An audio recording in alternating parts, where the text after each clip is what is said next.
এইবাৰ গৰমৰ দিনত বিদ্যুতৰ বিলক লৈ আপুনি আৰু চিন্তা কৰিব নালাগে। বিদ্যুতৰ বিলৰ নামত আপুনি এটকাও ব্যয় কৰিব নালাগে। P2P আঁচনিৰ জৰিয়তে আপোনাৰ বিদ্যুতৰ বিল শূন্য হৈ পৰিব।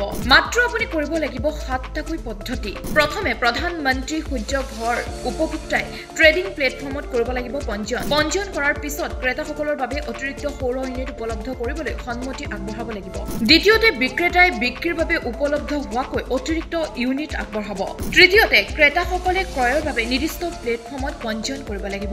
চতুৰ্থতে ক্ৰেতাসকলে বিক্ৰেতাৰ প্ৰস্তাৱ গ্ৰহণ কৰি পেমেণ্ট গেটৱেৰ জৰিয়তে ধন পৰিশোধ কৰিব লাগিব। পঞ্চমতে ক্ৰেতা বিক্ৰেতাৰ মাজত লেনদেন কাৰ্যকৰী প্লেটফৰ্মে সংগ্ৰহ কৰিব লাগিব। ষষ্ঠতে লেনদেন সম্পূৰ্ণ হোৱাৰ পিছতে বিক্ৰেতাৰ একাউণ্টৰ পৰা বিদ্যুৎ ইউনিট কৰ্তন কৰি ক্ৰেতাৰ একাউণ্টত সংযোগ কৰিব লাগিব। সপ্তম পৰ্যায়ত বিক্ৰেতাৰ পৰা লাভ কৰা বিদ্যুৎ বিক্ৰী নহলে APDCL পুনৰ বিক্ৰী কৰা হ'ব। আৰু শীঘ্ৰেই আপুনিও কৰি লওক এই 7টা পদ্ধতি, আৰু 7টা পদ্ধতি কৰাৰ পিছতে আপোনাৰ বিদ্যুতৰ বিল শূন্য হৈ পৰিব।